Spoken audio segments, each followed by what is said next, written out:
आज chamber of commerce के सालाना इलेक्शन 2020 के लिए कागजात नामजदगी की आखिरी तारीख है।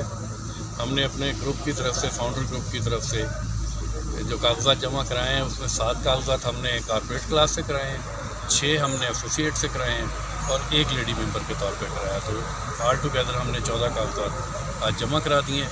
बहुत सारे दोस्त हमारे जो कि हरनाबाद से, चिश्तियाँ से, हासिलपुर से, वो भी आज यहाँ पे मौजूद हैं। अहमदपुर से दोस्त आए हुए हैं, भावलपुर के बहुत सारे दोस्त हमारे साथ कागजात जमा कराने आए हुए हैं। तो अल्हम्दुलिल्लाह हमने पिछले साल भी बराबर सीटें ले ली थी और अल्हम्दुलिल्लाह हम विनिंग पोजीशन में थे। बहरहाल कुछ बैरूनी ताकतों ने हमें नहीं जीतने दिया। इस साल हम बहुत होपफुल हैं कि हम इंशाल्लाह इसमें से अक्सरियत की सीटें जीतेंगे और प्रेसिडेंट इंशाल्लाह अपना